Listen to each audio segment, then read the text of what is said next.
Hi, my name is Kevin McDonald, and I'm declaring my independence. Independence from what? Why, negative thoughts and energy, of course. Chief among them, hate, division, and fear.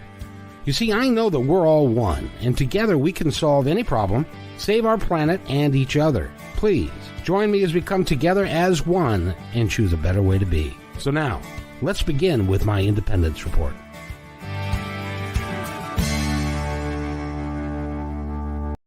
And welcome everybody to my independence report. Did you see anything new there? I did. I like it. I do too. Good, Kevin. Oh, very good. Yep. We're changing the whole world one thing at a time here. And We are. We're having fun. By the way, I'd like to welcome Natasha Venter. By the way, we're going to be on KKNW 1150 AM this Sunday from 9 till noon. So you can call in then if you don't want to call in now and comment. And Reagan Forston, who is our resident hypnotherapist and FT free or EFT, that's it, EFT worker and energy guy and all around good guy. And Regan, how are you? I'm just great. Had a good week. Good. By the way, we're getting close to June. You know what happens in June, Regan? Yeah, I get a golf longer up until the 20-something. It starts getting dark again. Yeah, well, good for you. I'm glad you can still play golf. No, the government's going to issue a report, and I think you wanted to talk about this. The government's going to issue a report in June about UFO'S. I know. I saw that. Did you see 60 Minutes this Sunday? I missed it. Okay, 60. They had a segment on that saying that the government's going to, be coming out with something. Then they're hoping that it's more honest. We don't know what it's going to be, but they have that whole segment again about the Navy. I forget who they had on there. They had two former government officials on there. One finally resigned because he couldn't stand the undisclosing, and then he's been continuing it on his own. And they're the ones that have been pressuring the government and finally getting enough public support to have them come out with something. So where did you hear about it, Kevin, about this disclosure? I heard that they were going to come clean. It was what the mandate was. Oh. Was that they were going to come clean with, and by the way, Mari is here and Yay. Kamali is here. Yay, and, Pakistan. Wow. Exactly. Fun to see you through and all that. So no, what I heard was that they are finally, and Mary and I talked about this a little bit on Thursday. Was it Thursday? That was so long ago. Either Thursday or Friday. And but the government is starting to come clean because Natasha, what's going on? Why is the government all this, and why is all this stuff suddenly out there? Well, this is my intuitional aspect of this is that, and it's like as we were popping in that I have and for me, sometimes I don't always have the right language that everybody else may, because of my dyslexia and just how I interpret names differently, because, with my dyslexia, I hear the language, like I have a guide who's a part of the Larkin, and I've been talking with him, and he actually is here with me right now.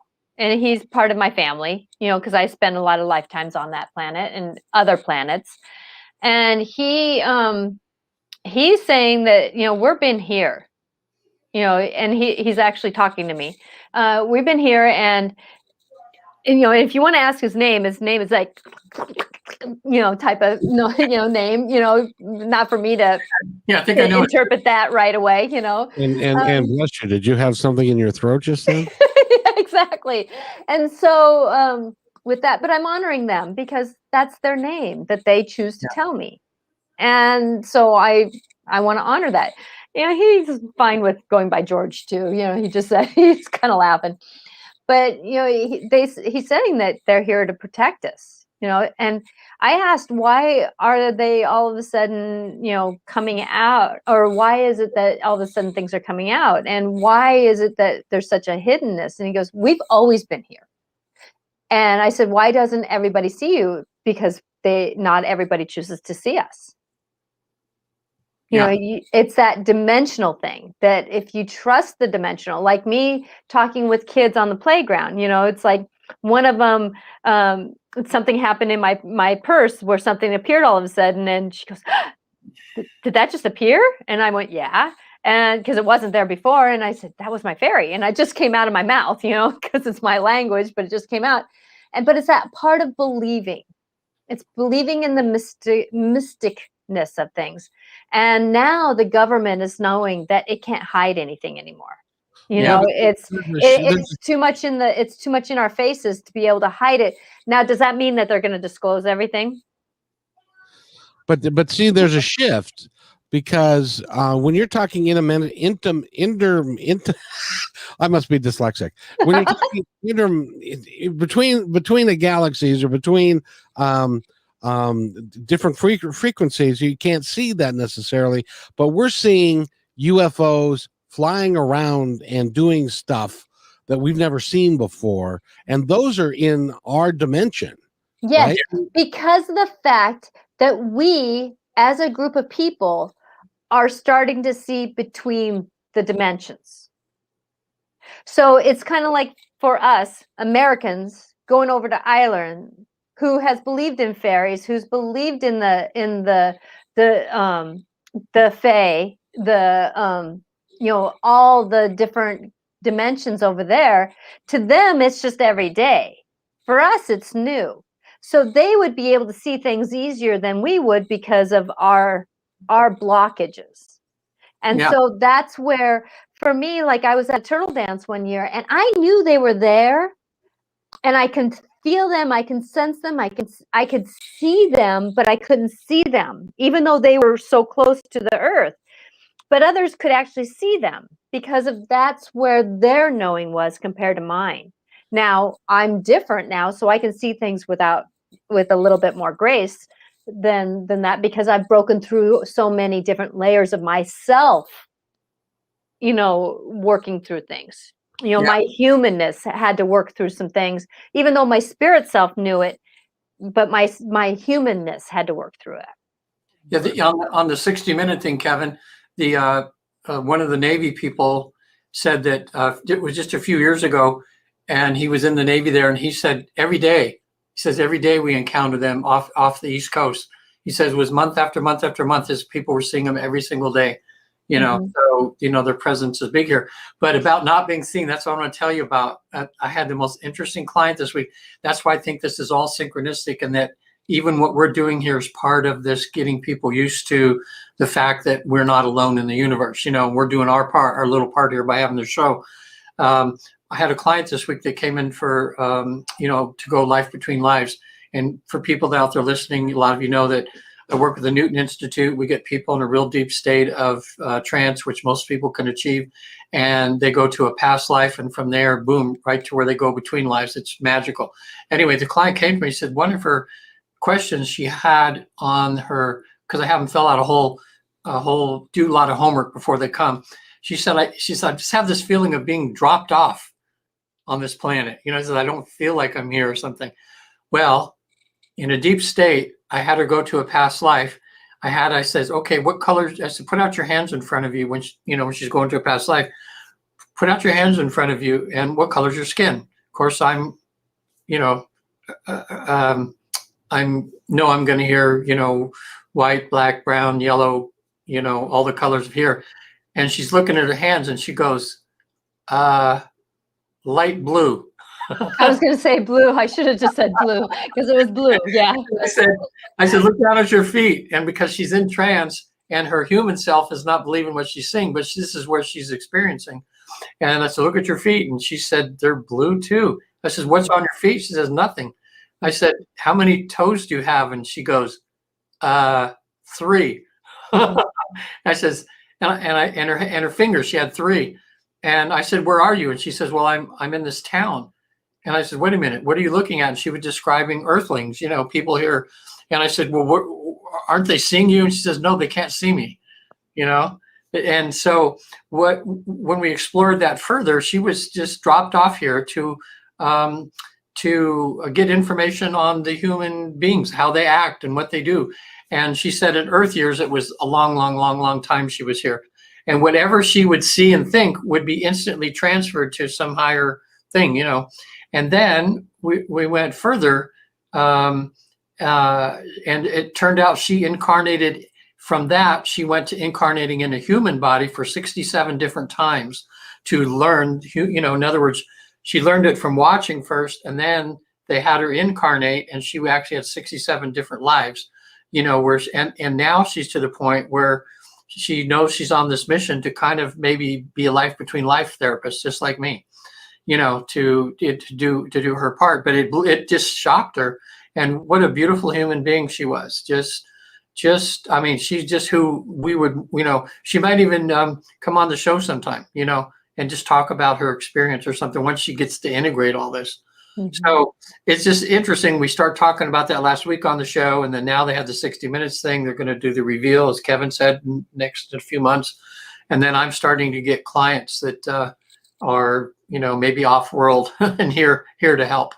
Well, I'm kind of confused. I'll let you in next, Derek, but I'm kind of thinking that if the government is starting to open up about the possibility, then they're not interdimensional. They are of this dimension. They would have to be, because if we can't see them, and only a few of us can see them, why would the government point them out? Well, the Navy person who was talking about when they would see them, they interviewed the two pilots that were in the planes that are from the pictures that the Navy took, and she went into more detail about how they were down low and they would come straight up. They were kind of mimicking her, what she was doing with her plane, they were mimicking.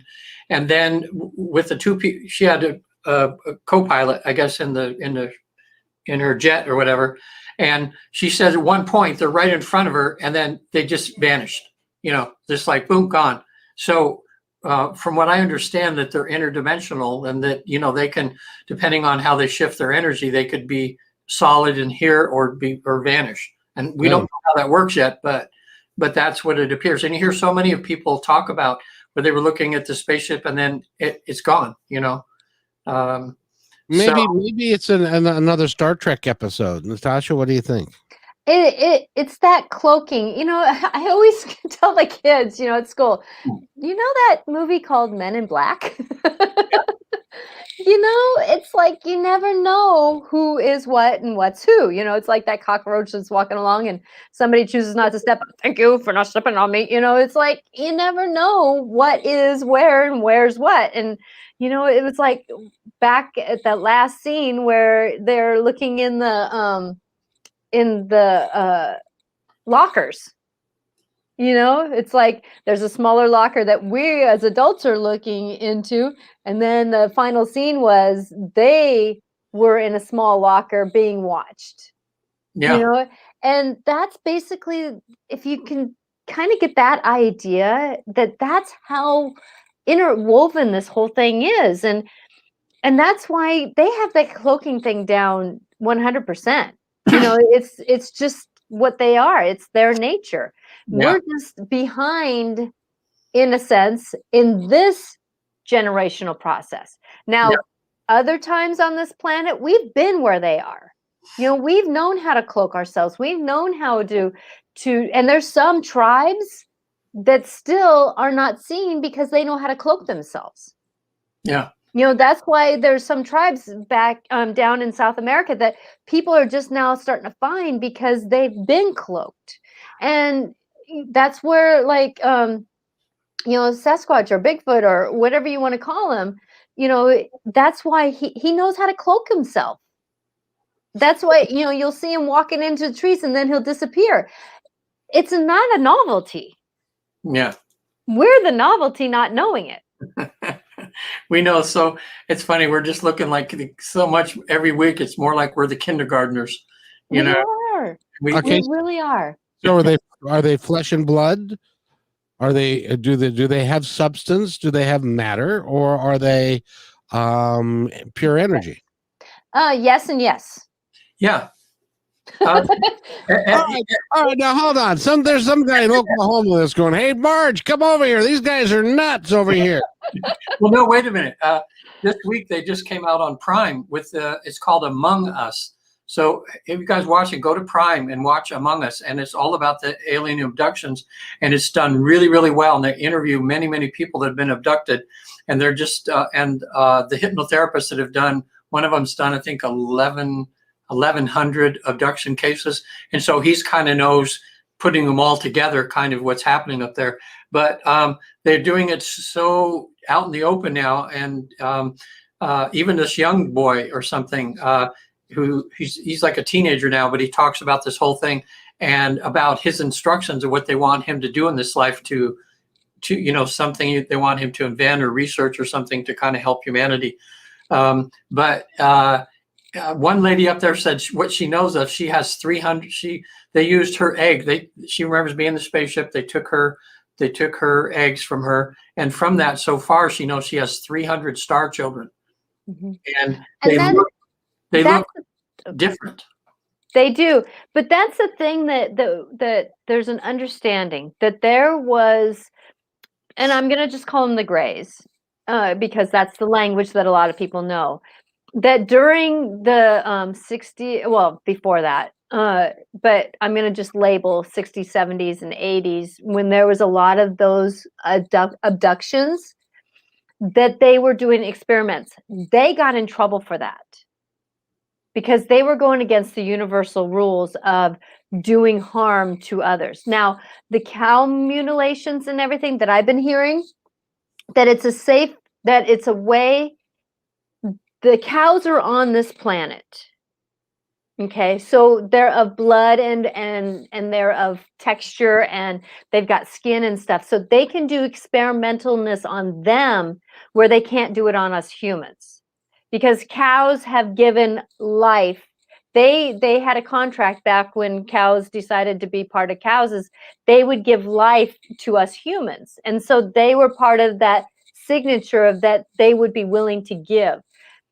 Now, there's some abductions that are happening still, but if you'll hear, they're more about people who have been star people going back home again and interacting with their greaterness. It's not the going into surgeries. It's not going into, now it may be surgery for those who have an illness that they need to be healed because they're not supposed to die in this lifetime. And so there might be the misunderstanding.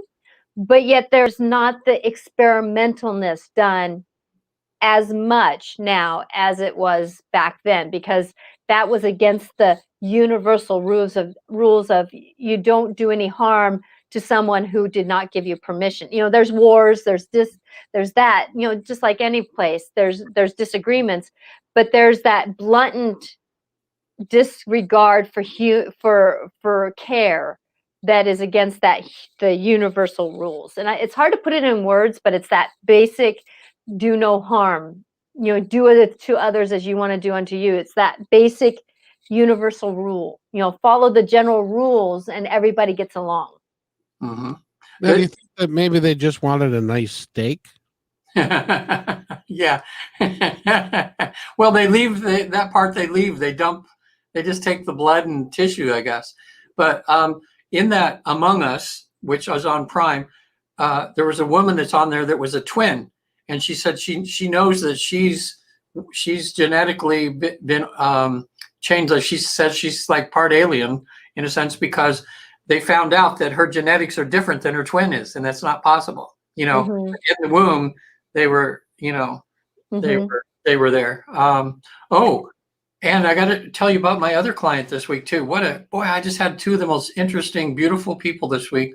My first transgender client, and he is a twin. And so I regressed him back to the womb. So the first time I've had someone in the womb with a twin, about what it was like. And people, don't realize this, but it's very easy to do if you have a hypnotherapist take you back to the womb. I would say probably 70% of people can actually attain that, can let themselves go and experience being in their mother's womb. You're in full consciousness there, just like you're from heaven. Mhm. And you know everything that's, why you chose your mother, what your mission is, all this stuff. But then when you're born, there's a wall of forgetfulness that kind of comes up, what we found out in the research. But anyway, it was interesting in the womb that he's talking about he and his sister had this team, and they were going to try to help their mother, to unfold spiritually, and they love each other, but they're always, the brother and sister are always kind of like this with each other, like a divine sandpaper kind of thing, but they really love each other. So that was a very, and I asked him if maybe he'd like to come on the show sometime and talk about his experience, going from female to male and the spiritual aspects of that. Because in case he comes on the show, I won't tell you, but we got to heaven or the afterlife where he saw what he did was just the reasons that he was going to be born this way. And it was pretty revealing and stuff. So that would make an interesting subject, since that's topical too sometime. Mhm. Well, but remember though that, one of my children is transgender. Oh. And watching that path happen, Wow. it's been amazing. And, she's been an amazing being finding out about this about herself. And Yeah. it's been a gift. And, it's interesting to recognize that, because I've always known she's been a twin soul. In other words, there's been this male-female balance in her that was pretty, interesting to watch as she was growing up. And, I've been intuitive my whole life, but just like me, I've had to have awarenesses come forth, as I've gone. And, going through the grief process has helped me. And then, I lived with an alcoholic for 20 some odd years. So I was a little preoccupied to not notice certain things. And now that that's all healthy, I've got more things out in the open. But watching that experience move forward, you really see how the soul just kind of comes into its own. Just like somebody coming into their own with doing their internal calling. Like you, Regan, you probably came into your own once you've gotten on this path, just like me coming in. And Kevin, since you've been on this path, you've just exploded, coming more into a union with yourself. It doesn't matter what it is, that we're labeled to do, but yet at the same time, though, when you find that path, it's amazing where you just kind of go, okay, I can do it now. It's just amazing. Yeah. Well, that would be, do you think that would be a perfect subject? Because you've gone through it as a parent, Natasha, and then him, and I think it would make a great conversation, especially since we're looking at this from a soul viewpoint, to realize that when you get above this, we're not male, we're everything. We're male, female, we're androgynous, we're whatever we want to be for the purpose, and give people a greater sense of, looking at everybody just as soul, not as male, female, transgender, that sort of thing. Just we're all here to learn and to love each other, no matter what we look like or our skin color or anything. So I think it'd be a good show sometime. That would be a good show. Yeah. And and from the soul perspective, do they? It's a very difficult process, as Natasha can attest. When you are a child and you're going through that, the identification of it, and and dealing with it, and then dealing with society in general, and all of that.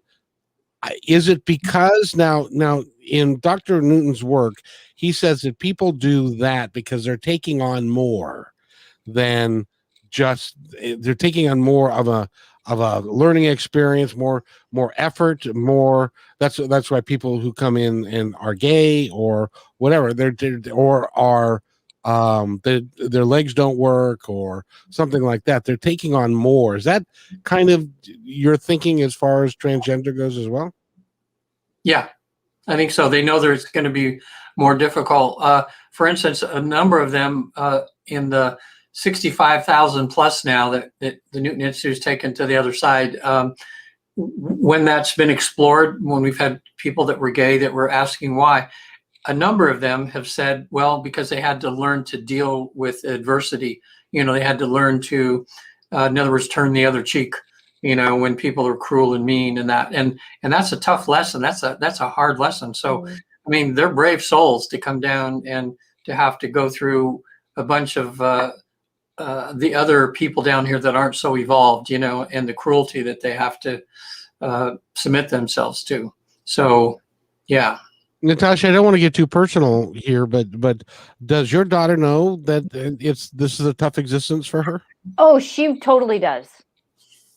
She totally does. I mean, she actually came in that way, just having a tough knocks, depression, just struggles with wanting to be here. She wanted, she's given me permission. She tried to commit suicide at age 10, because she was so depressed. And then with dad being an alcoholic, and they just butted heads her whole life. She was born 3 weeks. I got the notification my mom had Lou Gehrig's disease 3 weeks after she was born.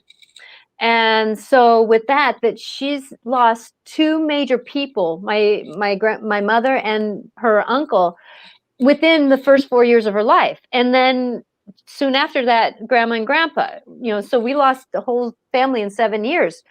So with that she knew grief like 6 times over before she was 7 years old. So with that there's always been something that has stumped her up, and yet she never was happy. Like if I watched 7 kids after school, all of them would be boys, she would want to stay in and not play with them. It was like everybody wanted to go play guns and stuff, and she wanted to stay in and talk with me. She was always a little bit I always said she was my girl. She wanted to talk, and she wanted to be in that part of it. She always helped me, Mom, you look great today. Why don't you put this with this? It's that kind of thing. So with that as she came into herself, she's always struggled. She's always had problems. Yet at the same time, though, since she's actually been on hormones to shift, she's become more in balance. And she's become a little bit more, I wouldn't say the depression has been wiped out, but I can tell that she's just had more coping skills to work through the darkness. And once she kind of came into being herself, feeling that internal soul, she found that I don't want to call it joy, but the communion to be with it. And then her friends ended up being more alike her. So she found her community to be with communion with.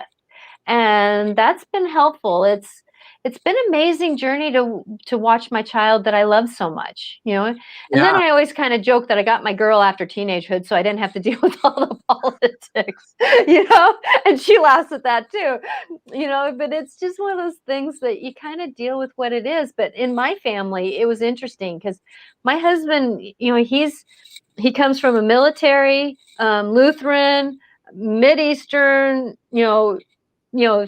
40s, 50s, 60s parents, and transgender did not come to his insight very well, and for me, it was just part of the evolution of life. I don't connect with names sometimes because I see the soul. I see the being that's in front of me, and I recognize that. And sometimes the name doesn't hook up with the being that's in front of me, so I kind of don't connect with their names. So it's just one of those things that we all kind of walk through life. And once we find that soul calling, it makes a difference. It really makes a difference. Yeah, but some of us, Natasha, don't go through the same life as others. This lifetime. Yeah. In other lifetimes, we could have been a transgender person. No, yeah, or a gay person, or a murderer, or it depends. Like Hitler, he's going to have another lifetime. Maybe he's a priest. We never know what. Until we really find out, we never know what past lives we've had. I know I've been a murderer in a past life. I'm not happy with it, but yet at the same time, I learned a lot of lessons in that one. Yeah. Good on you. Yeah, I could tell you of an interesting past life, not from one of my clients, but from someone that I know personally. When when she visited a past life. She was a pony soldier, and in the what came up was she was running away and hiding up in the mountains, and there was a bunch of soldiers chasing her. So finally got to where she couldn't go any further, and they caught up the mountain. They caught up to her and beat her to death because she was a he then and was a gay soldier. And the person that actually beat her to death ended up being her husband in this lifetime. So they had to they had to get back, but it was a good relationship now. I mean, it seemed to be it was a a making up of sorts. So yeah, we do crazy things in past lifetimes. And another friend of mine who she could see her past lives, which was interesting on this subject, same subject kind of. She was the play toy of she was male in another lifetime, was the play toy of a Roman senator. And this Roman senator had a big party. And at the big party that they were at, the person that was having the party had a boy toy too, kind of. And so at the party, the one of the ones decided to one up the other senator. So he took his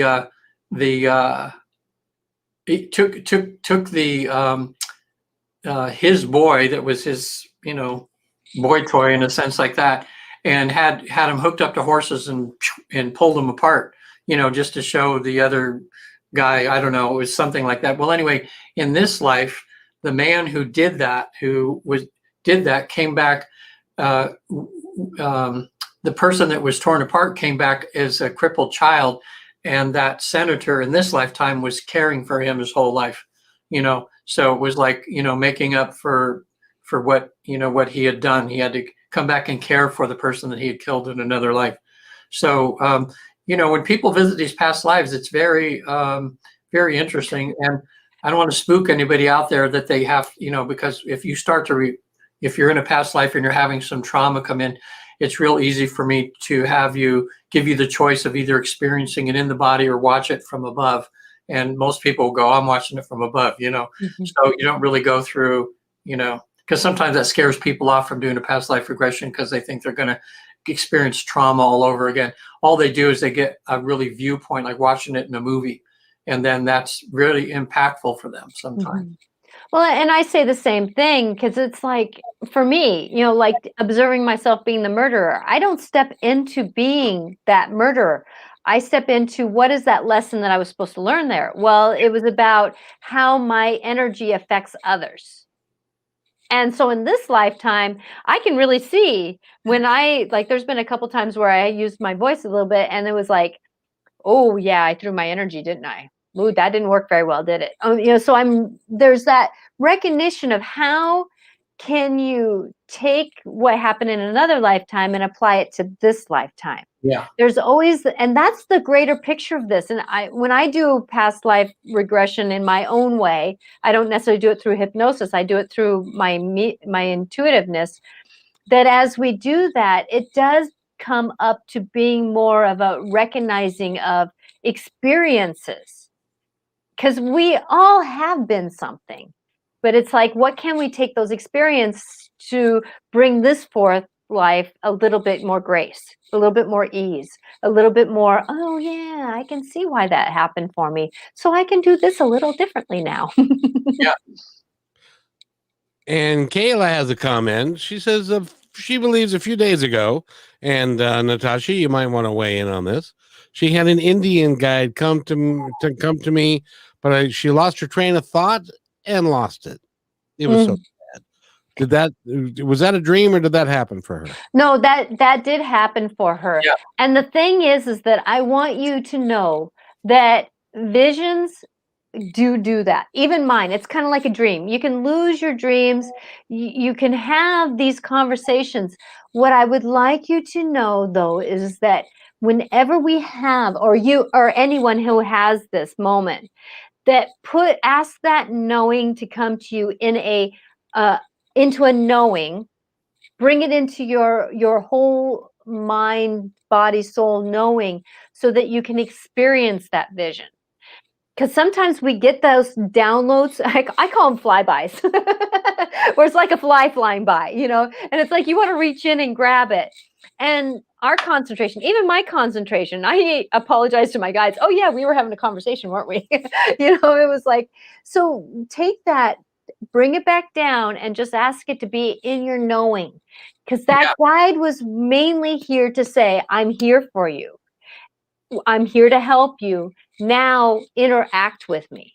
So if you get an idea, a moment, an inspiration, a new trust, then move that forward, because our guides are here to give us inspirations.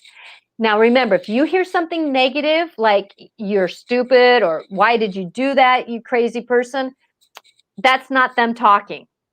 And if you do hear that and you know it's not your mind, then check in the guides that you have and put on boundaries. Yeah. But at the same time, though, your guide will give you inspiration. Try to do this. Think about that. Oh, wait a minute. Go right instead of left as you're driving, because you may find something, a new store going right that you didn't see. That you'll walk into that store and you'll pick up something, some inspiration somewhere, and that will give you a new check-in to go into that direction. Yeah.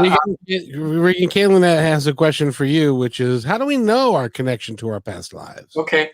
Well, I wanted to expound on what Natasha said, or expand what she said too. Okay. Guides, like I've had people, when they get to this deep state of relaxation that I help them achieve, and they go to their past life, they turn around, they see themselves pass away, and then I say, what's next? And they'll turn around and there's their guides there, or a family member, or something like this. Well, I've had a number of people that go, oh my God, that's my Indian guide that I saw in that vision, And what's cool is that for the next couple hours, you get to spend with them, and they're guiding you around, and they're always like in the, like they'll take you somewhere, but when we ask, well, where are they standing? Oh my gosh, I'm forgetting now, my right or my left. But they always it seems to be common that the guides will stand in a certain place. What is it? Where they more stand? On the right. Okay, that's where I'm doing right with my hand. Okay, more on the right side. And so Family's more on the left. What is family? Family's more on the left. Guides are more on the right. Now, like my father, who's more of a guide, will stand kind of in between. Yeah, Natasha, that's so cool. Like, because this week I had someone, and the guide was on the left instead of the right. But what it ended up being, his guide in the afterlife was a coworker that he's working with in this life that he's really close to, and that was a first time I've ever had that happen. In other words, so the part of the person that's with them alive in this lifetime right now, that part of that person that's in heaven still was actually his guide in the afterlife and was taking us all around. So that was kind of an interesting thing. But I was going to say, what was her name? Was it Tanya? No, Kayla. Oh, Kayla. Yeah, Kayla, if you want to have that experience, what I'm starting to do now, like one a month, I do one session a month where I just have people pay whatever they want to pay for a session, whether it's 1 penny. It's always something though, because you have to like give something for what you're getting, kind of a mental thing. But, either a penny or whatever you want, whatever you can afford. So if you want to contact me on the visittheafterlife.com site and you want a session, we could do a Zoom session or something for you and see if you can actually get in touch with your guide. It just gives you, if you see them, you spend a little time with them, then every day you become more conscious because it's more real to you, so that you realize you're not alone, that you have people help you. So hopefully from that, your intuition will increase, and you'll have a life that's a little easier to get through the difficult situations. And I understand too that it's kind of like having a new friend. It's like, take the time, like a new friend, you want to text them a little bit more often. You want to, maybe call them and see how they're doing. It's that interaction with them. And so that's the way to interact with your new guides that you're feeling, or the old guides that are kind of saying, hey, I'm a little bit more important in your life right now. Like Archangel Michael, he hangs out with everybody, but yet at the same time, he makes more of an impact sometimes. And so whenever you have those guides that come in, and guides will come in and come out of your life. that as we work through those guides and they come in and out, because sometimes a guide will come in just to support you in a new job, or when you're writing a book, or you're learning to drive a car. It just depends on what you're doing in your life. Your guide will come in and just check in with them a little bit more. Just see if you can say, hey, I know you're around. What do you want to tell me? And the first thing that pops in your head, try listening a little bit and see what is the first thing that's in your head. Is it something like a typewriter that's in, or something that's ticker tape kind of like crossing your head, or is it a voice that you hear, or do you just get a warm, cozy feeling? What is that language that you guys are creating yourself, or a song that comes on, or a billboard as you're driving down the road, will pop up, and there's certain words like "go for it." Even if it's another like a shoe billboard, but you see the words "go for it," that's what your guide is trying to tell you. So trust that in that language is coming to. That's anybody, I would suggest. Yeah.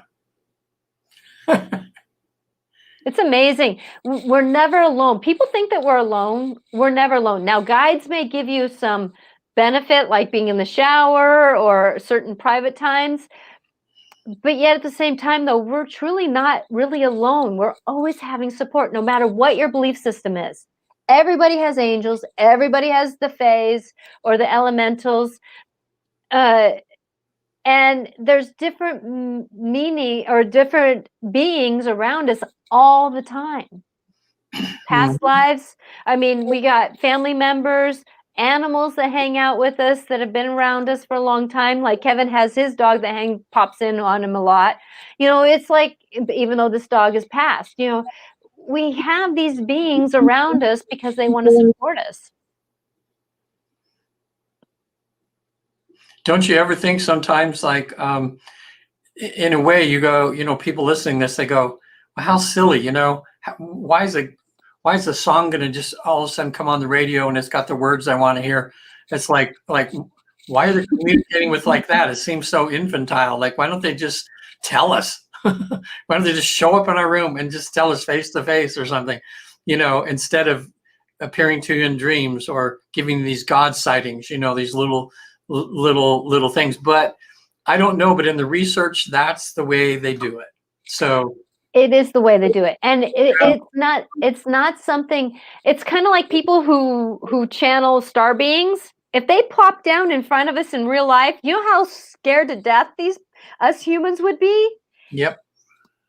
And so if we all of a sudden had a guide pop in front of us without having like the vision or the something, it would scare 99% of us, the bejeebies out of us. It's kind of like me I stood at my sink and all of a sudden there was a shadow that walked behind me and I knew it was my dad. Yeah. But still at first I had to go, and then I went, oh, okay. And it was my dad who walked behind me. And it was like, because I always check who's in my house. And if not, I have angels that will do that, personal guides that will do that. So with that, trusting that being around you can help. It's gonna make life a lot different once you start interacting with those around you. Yeah, there's a book out that's still in print, I believe. It's called "In the Company of ECK Masters." In the Company of ECK Masters, and it was about this one-man journey to spiritual unfoldment. And with him, he time after time after time after time again, somebody from the other side would appear in physical form in his life. One time I remember he was driving a car and all of a sudden he looks in his rearview mirror and there's a guy sitting in the back seat of his car. And because this had been happened to him a number of times, he pulled over and he got a discourse from this master that had just appeared physically to him. And he's had like St. Paul appear to him. He had Quetzalcoatl, an ancient, I guess, master of some sort. Oh my gosh, all kinds of people. And it's a beautiful book, but it was about how apparently he was ready for that sort of thing, and how he would get this beautiful discourse from each one of them, and each one took him to a different level of spiritual understanding. But it's called "In the Company of ECK Masters." These are just what we call it, some of the people we see on the other side, So they can appear in physical form. And that's when I first started to understand, like Jesus, when he resurrected and the apostles and everything saw him. I said, because knowing that people from the other side can, in some instances, appear in physical form, then I thought that's just what Jesus did, so it didn't seem so woo-woo, kind of thing to me. It was like something that they can just do. Mm-hmm. Well, one of the things that Jesus, when he came back and was talking to the 12 disciples, and Thomas wanted to touch him. Yeah. And said, "Don't touch me. I haven't gone to my Father yet." That's probably why they couldn't touch him, is because he was not in physical form. Or he appeared to be physical, but maybe he was a little bit interdimensional at that point. I don't know. But I know, again, my third person that wanted to talk to Jesus had a few weeks ago did that, up there. And it was a beautiful thing to see, He had a come to Jesus meeting? Yeah. They just wanted, since I knew the person was Christian, they came to me and they were a little bit hesitant, but somehow inside, excuse me, they knew that all this was real. They believed in past lives and all that. And so they experienced the past life, and then in heaven on the other side, when they're there, I said, well, ask if you can speak to Jesus. And every time they say, sure, excuse me. Anyway, I'm not all the way through it, but here's this. I'll probably mention it for a few weeks because I'm getting so much out of it in the research that Richard Martini's doing. And he's about to come out with another documentary. He came out with one called The Flip Side. And in there, it's all about Newton's work.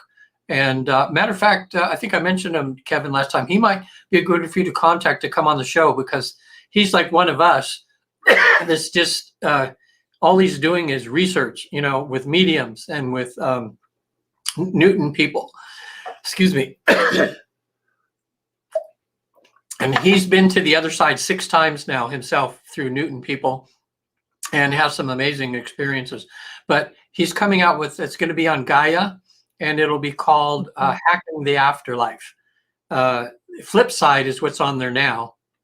And that's a little old now. It's almost because things are changing so fast. So Hacking the Afterlife is there. And I haven't got to that part in the book yet, but I know there's a part in the book there where he accesses Jesus and asks Jesus a bunch of questions, so about, so next week I'll probably know what that's about, but it's a very interesting book over there. And he's the one that, as I mentioned last week, that tested mediums with trick questions, that probably people try to do with Natasha sometimes. Mm-hmm. And he had 3 different mediums access the same person over there, and he asked the same questions, and from the person on the other side got the same answer every time. That's when he goes, maybe these mediums are the real deal, So, but it's kind of like one of us writing a book about what we're experiencing here.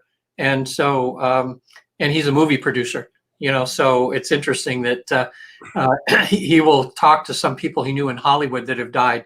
Mm-hmm. And Hacking the Afterlife, he has through mediums, he has conversations with them.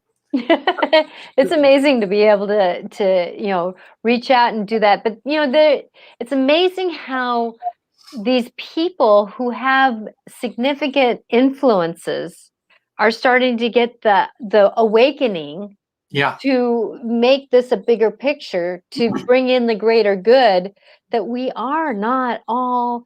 I mean, it's like me standing on a playground and seeing how uniqueness is everywhere on this world. And if we can just imagine how, shungite is a wonderful stone. A lot of people, it's really a wonderful stone. Yeah. That as we work through life, that's what we're all getting to, is to see everyone's uniqueness for a gem instead of the negatives.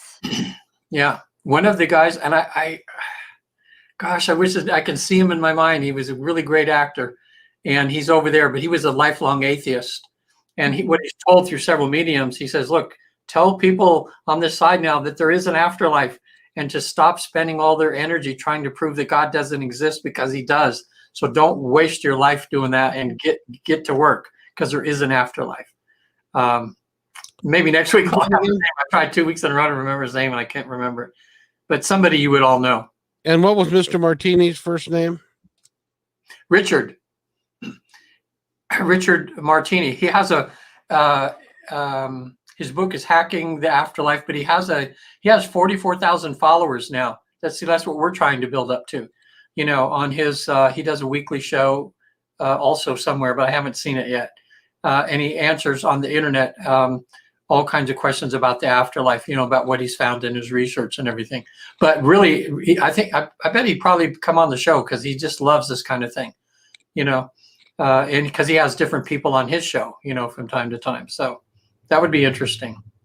He would be because he's very topical, like he's on it right now with what's happening, And I want to go back to a moment where we were talking about Jesus. Because Jesus is one that, like Mother Mary, she does not come back a lot in different lifetimes. Like us as, I'm just going to call us more everyday-ish people. We come back more often, where the ascended masters like Jesus, Michael, Archangel Michael, Mother Mary, and she's just mom. Mother Mary, if you need someone as a mother, call upon her. She doesn't care what you believe in. She's there for you. But they don't come back as routinely as we do. They're more here to make very impactful moments in our lives. And Jesus actually does not come back, but maybe once, twice, or 3 times. And his times aren't yet coming, because he is very much of divine. He is son of, and that's our language. He is being of the light. And so when he comes in and he makes a moment of presenting himself in spirit, he looks real, because he is so angelic, or so energetic, or whatever the word is, that's his being, is light. So that's why he can be seen so clearly, like he could be touched, because that's who he is. Just like Mother Mary's the same way. That's why when you see her in the clouds, she's so there, because she is that. Yeah, I had a client ask on the other side that was speaking to Jesus. Then just Mother Mary just showed up, and they were talking about their kids and everything like this. And then she asked him, "Was it really you that showed up at Fatima? The miracle there?" And she said, "Yeah, just an apparition." Just one of the ways she tried to, again, and with her job of bringing people up into the, further their awareness of the God and everything, that was her too. I noticed that Kayla has on. He says, "You need shungite water." I've never heard of that before. What is that? Any of you know? Shungite is a stone. And a lot of times you can put stones, you want to make sure that it's a stone that doesn't dissolve, into your water, and it will neutralize, it's kind of like putting an herb in your stone or in your water, and it will help. Or you can put your water, like your bottle of water, with on a stone. If you don't want to put it in, you can put it on your stone, and it will help energize your stone. Energize your water. My shungite is upstairs under my bed, because and shungite is really good for helping with the EFTs, the electrical airwaves around. I don't think I have any right here. Where can you get a shungite stone? You can go to pretty much any most metaphysical stores. Amazon has it. There's a lot of places that have it.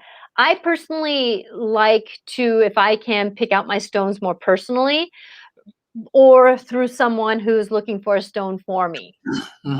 Because they can interact different. It's nice to hold a stone, because then it's more yours. Yeah, so you can put it in the water, or you can put the jug of water on top of it, or next. Yes. Yeah. I personally don't like to put my stones in the water. I like to, like when I'm going to work, like I have a bunch of stones that are in my pocket, Oh, wow. for me to be able to support me in my day. So I carry stones with me all the time. It's part of my tools. Wow. Like the fluorite helps with chaos. It brings in prosperity. It's also about protection, but it really helps with chaos. And when I'm working in the elementary school, and then this is, it just went out of my head. Sorry, I don't mean to dishonor you. So there's just these different stones that I use to support me. But I always kind of go, you know what? Once they're here, I don't really care if they're fluorite or if they're shungite or whatever. They just kind of become mine and they help me out. Well, hey, that maybe next week we could do a little bit of the segment on the power of stones and everything. And I have like 4 different necklaces that are stones that are. I mean, I have an addiction. I'll get the name of the book because a good friend of mine was taken out of body at the same time as his wife in the dream state. They met in the dream state, and the guardians of the gemstones started talking to them and saying that he was to write a book about all these different precious stones in the world and about what what energies God infused them with and what they're good for. And he started this company called Gemisphere. And it's a multi-million-dollar company now where he sells therapeutic stones and necklaces of the finest quality and everything. But it's kind of a cool spiritual thing, and then maybe make people's awareness that stones have energy too, and it's not just a stone. That is contributing to the earth, that's keeping everything working and can help us in our energies too. That would be a great thing to talk about. I collected stones that were in my yard that basically said to me, I'm willing to help you. And I gridded my yard with just stones from my yard. So you can use stones just anywhere to help you. They don't need to be precious stones, to be magical, but there is magicalness in a precious stone. So it's just whatever. And the mystical wares that Kayla was saying, that it's a local store for us, but you can go to mysticalwares.net and you can buy stones and they'll ship them to you. Okay, keep that up, Kevin. I want to write that down. Okay. DER. And he has great just a second. I got one. Mystical wares.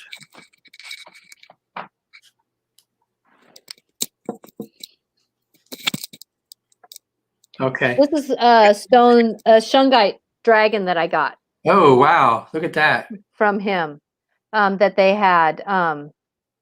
And he's pretty powerful. Stone? He speaks to me often. Yeah. And someone carved it into the dragon like. Yeah. And it's not a really heavy stone, but it's one of those things. Shungite's a really good stone. But all stones are good stone. It just depends on what is called to you. And when I say it's called to you, it's you're looking at some stones and all of a sudden your eyes go poof. Yeah. And you go, there it is. That's the one for me. Yeah.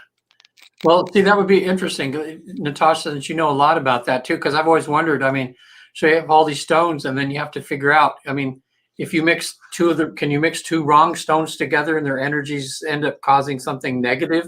Or do you have to keep them separated, or what do you do? No, but okay, so here I go into my world of stones. Okay, stone people are ones that they've kept the magic of the earth.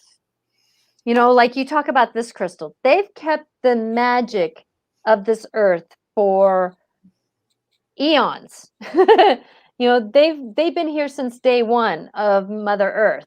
And so when you're looking into the stone, you can look into it in different ways to go into a world. So like if I look into it this way, it sets you into a world that you can go. It's a good way to meditate.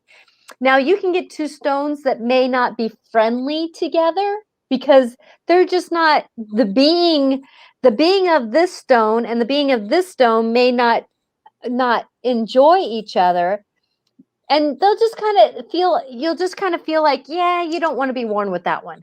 But then for me, like all my pocket stones sit by my bed in one jar, and so they've all become part of a union together, so that they go, hey, you're back, welcome back, you're not in the pocket anymore, it's like, and they all kind of rest and help recharge each other. But you can get stones that maybe aren't as friendly together, but that's more their personal energy than it is about a stone. It's not like plants, some plants, poison other plant. It's not like that. It's more, how do you feel comfortable with them?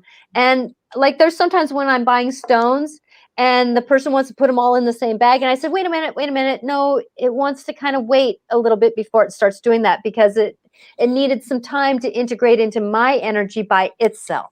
So it just depends on what it is. And there's no wrong or rights. Stones are they call us our two-leggers. It's like, we're their legs for them. So it's sometimes where stones enjoy that moment of us moving them around. There's sometimes I'll walk by a stone and they'll say, can you flip me over, please?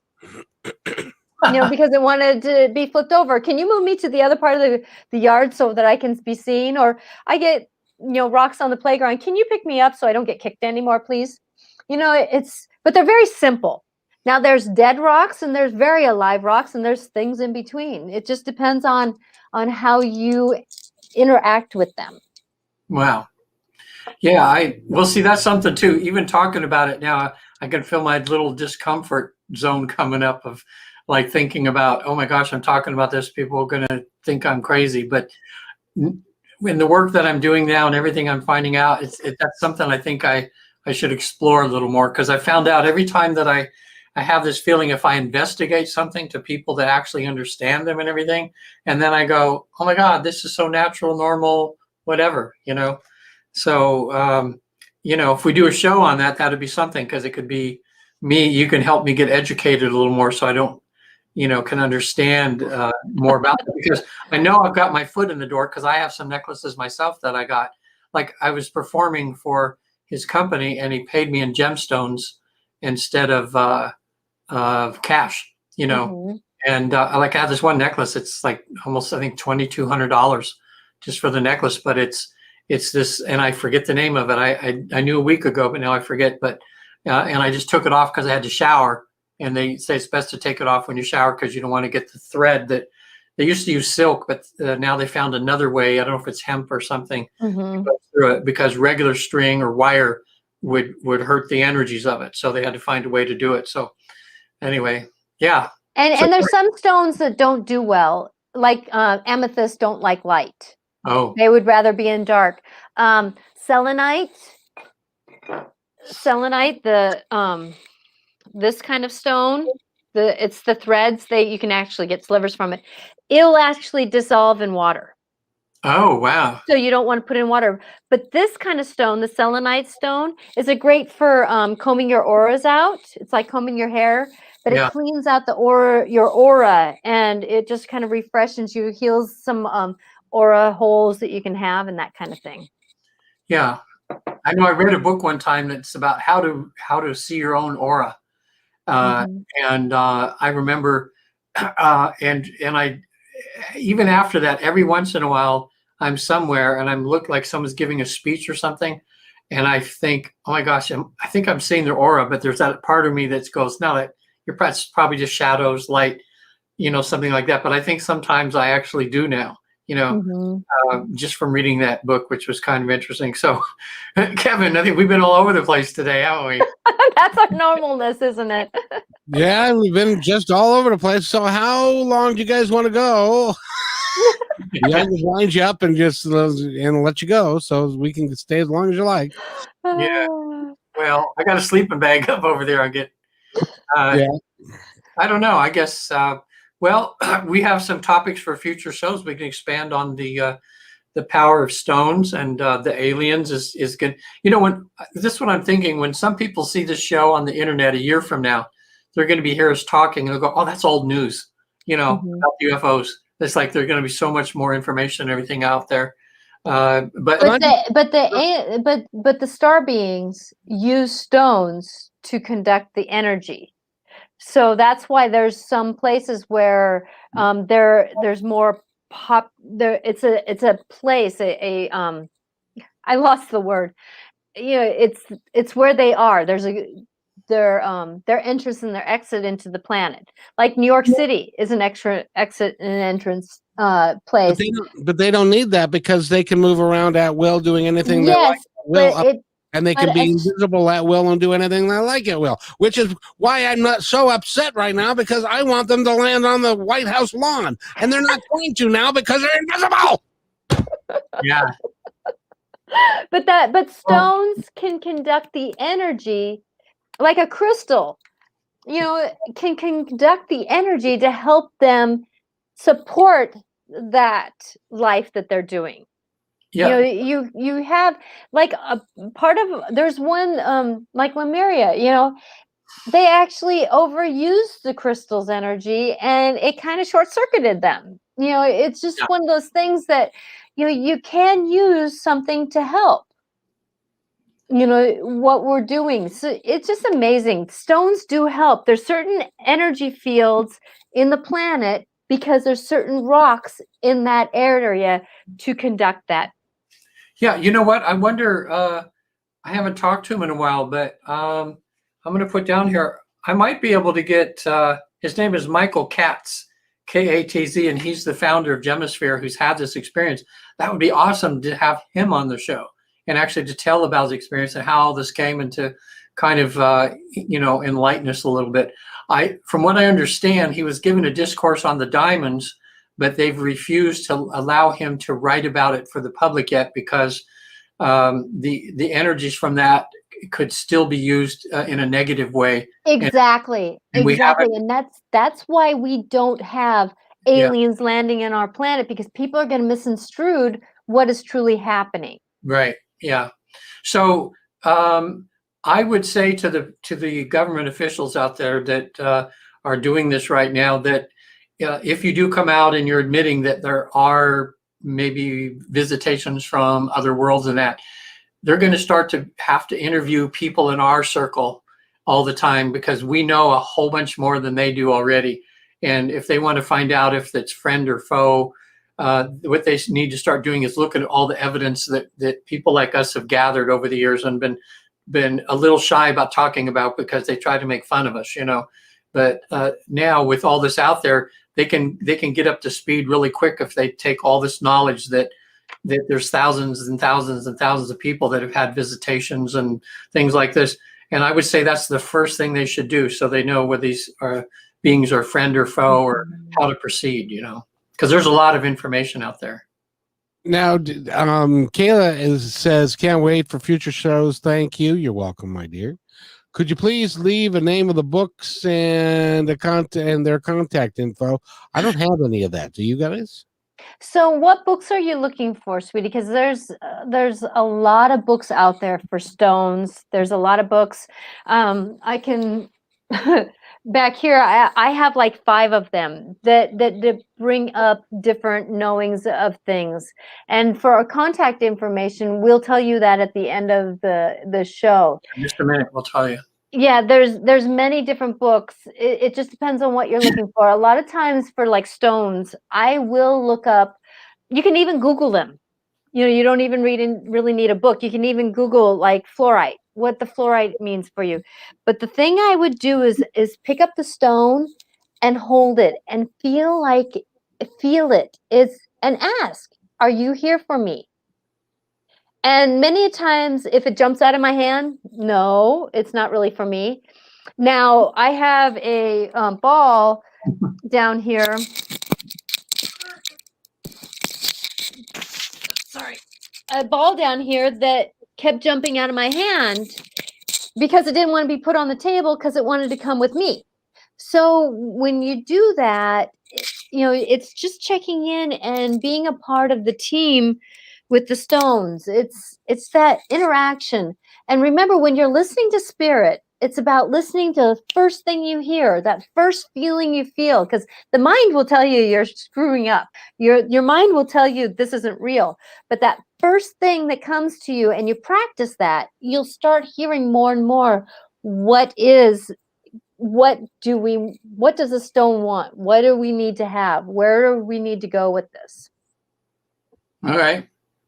And she says that she can listen to the episode because it was near the beginning, and she can get the.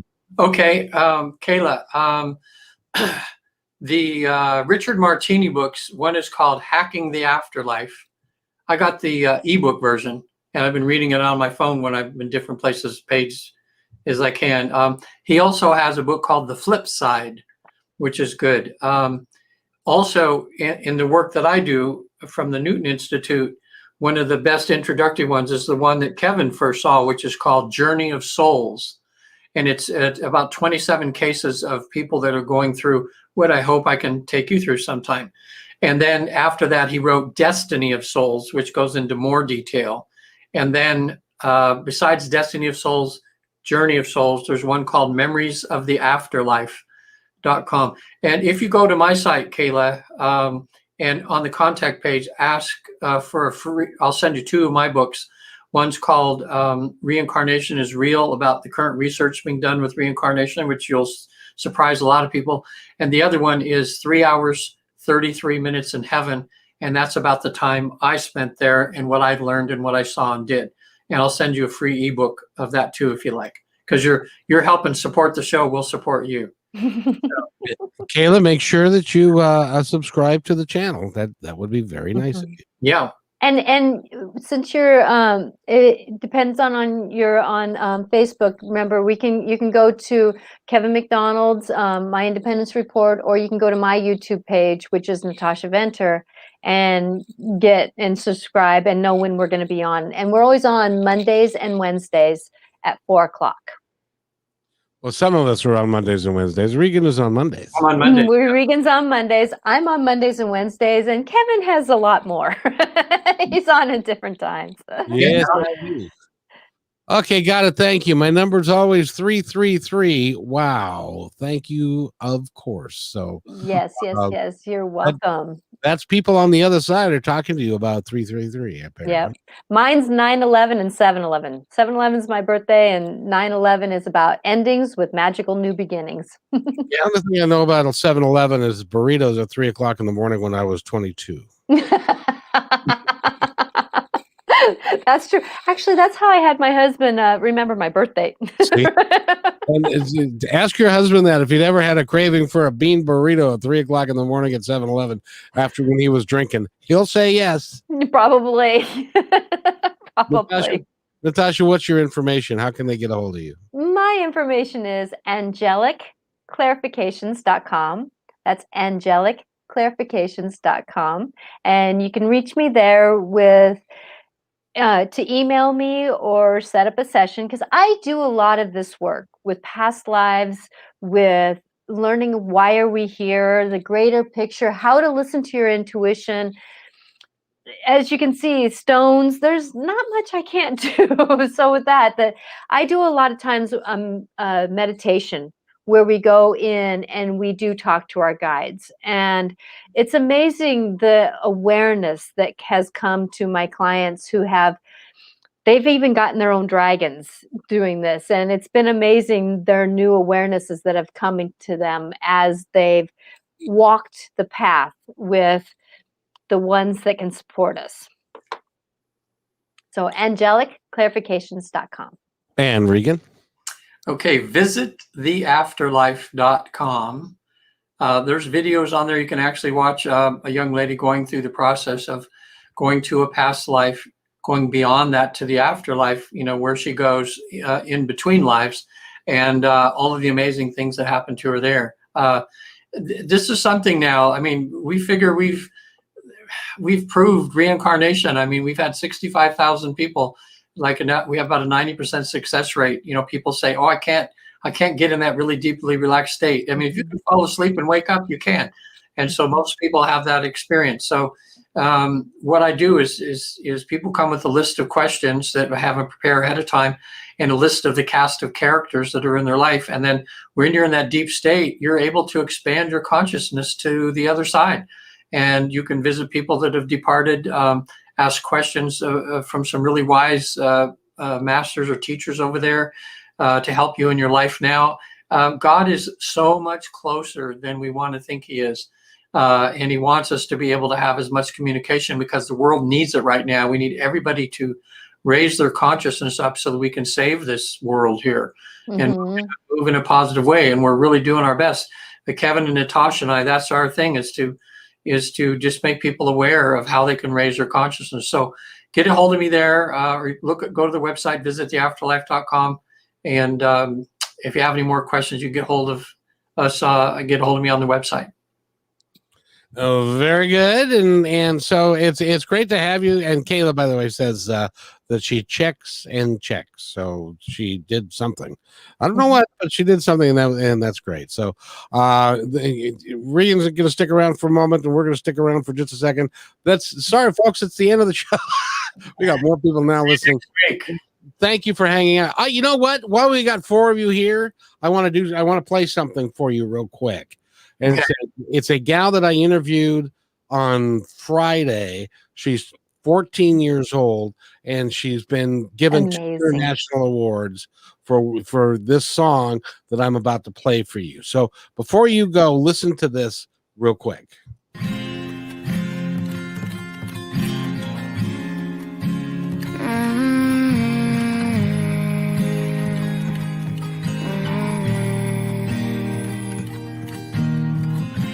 2020, what have you become? I'm just wondering what's going on. Why are people so cruel? What was done to you?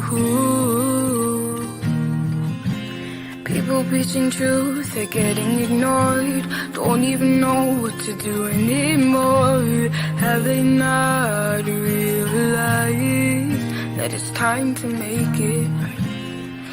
What am I seeing from my eyes? When will they just apologize? Had enough of all this crime. Now it's time to make it right.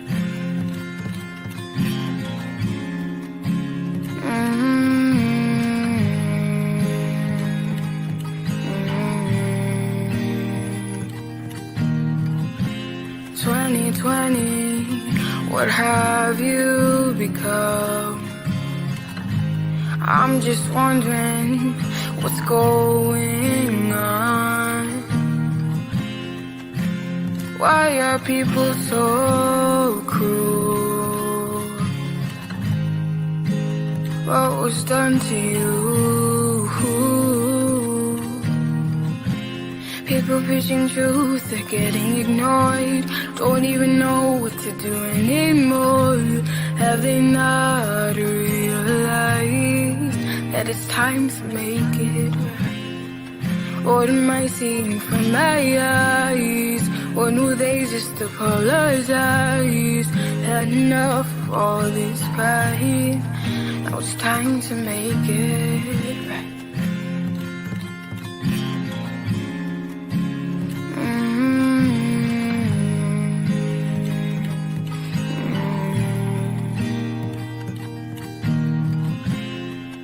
Had enough of wasted lives. This is wrong, no it ain't fine. Can we all just stop the fight and make it right?